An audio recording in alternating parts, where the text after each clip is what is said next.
Lalu apa beda hakikat dengan ma'rifat? Hakikat itu masih bisa luntur. Hakikat itu masih bisa salah.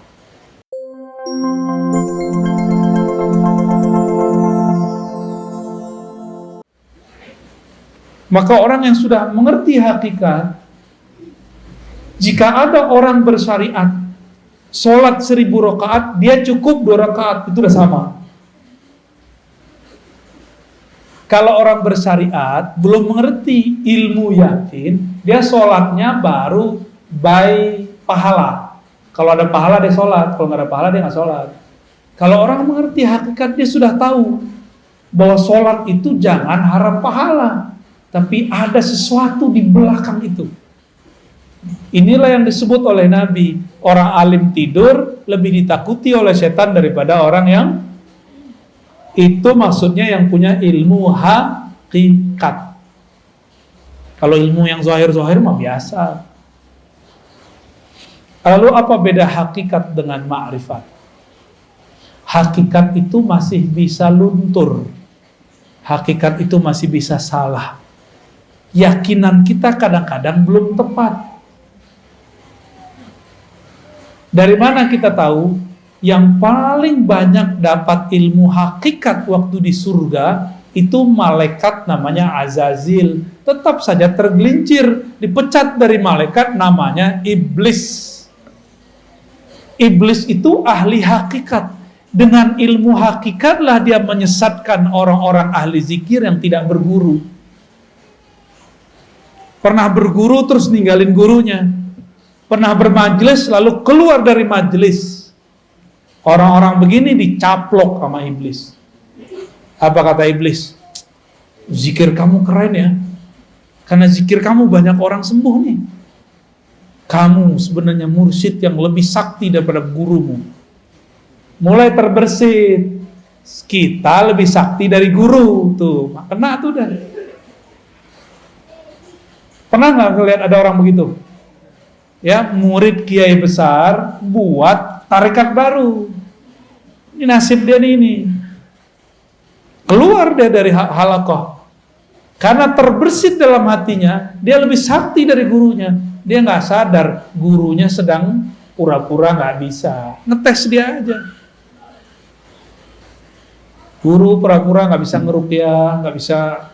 Oh, saya nggak bisa doain air, pura-pura aja. Bukan berarti dia nggak bisa. Dia nguji antum itu. Ngerasa sakti nggak melebihi guru. Banyak yang terpedaya di situ. Apalagi urusannya udah ketemu fulus. Ya. Apalagi urusannya udah ketemu pengikut. Orang merasa pengikut itu aset dia. Waduh, gawat. Banyak orang tergelincir pada bab ini. Banyak. Oleh karena itu, orang sudah bertarekat, dapat hakikat, masih bisa tergelincir. Contohnya Barsisah. Contohnya Musailamah Al-Kazzab. Itu Musailamah kan dulu ikut nulis wahyu, Musailamah. Ikut nulis wahyu, Bang. Khidmah ke Rasulullah. Maka kita berdoa orang-orang yang berkhidmah untuk agama ini, untuk kita tidak membelok di akhir nanti. Amin. Ya. Ini bahaya benar. Kenapa? Si Musailamah ini melihat harian Nabi. Dia mikir, Nabi mah biasa aja orangnya. Kita begini, dia begini. Kita begitu, dia begitu. Akhirnya dalam pikiran apa? Nabi ini orang biasa kayak. Kejadianlah sekali, ada penulis wahyu selain Musailamah. Nabi turun ayat kepada Nabi. Tapi Nabi gak bacakan semua. Nabi masih tertegun, keasikan membaca ayat. Si penulis wahyu ini diizinkan Allah terbuka tarbir rohaninya. Dia dengar Jibril baca ayat. Surat Al-Mu'minun itu tentang penciptaan alam, penciptaan tubuh kita. Fatabarakallahu ahsanul khaliqin. Dengar dia.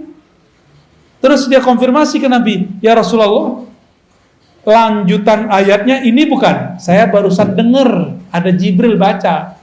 Kata Nabi, benar. Dalam hati terbersit sama dia. Gini doang ilmu guru gua. Gini doang makomnya Rasul. Saya juga bisa. Maka orang ini jadi nabi palsu. Kalau murid jadi mursyid palsu. Buat tarekat palsu. Karena dia merasa dia bisa mengakses apa yang diakses gurunya. Dia kira gurunya cetek ya. Ini sering terjadi di semua halaqah. Di semua thariqah. Ya.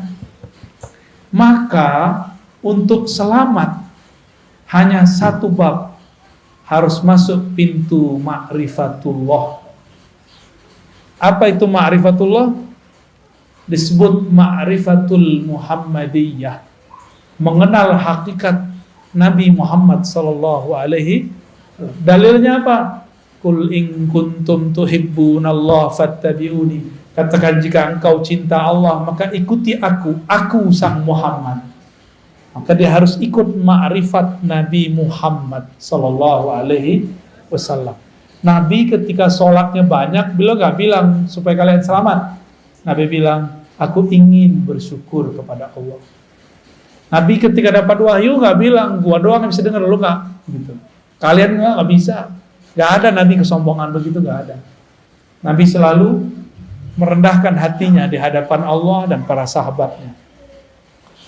Yang dimaksud al-haqiqah al-Muhammadiyah, itulah kemurnian akhlak Nabi Muhammad sallallahu alaihi wasallam, yang berakhlak dalam hakikatnya, dalam bertorikotnya, dalam bersyariatnya. Itulah yang dapat ma'rifat. Dan tidak sedikit kita dengar ada orang ketemu orang semakin tinggi teori ma'rifatnya semakin sombong. Apa itu? Ngeremehin orang. Berarti dia sombong gak? Gak level. Nah, gitu kan?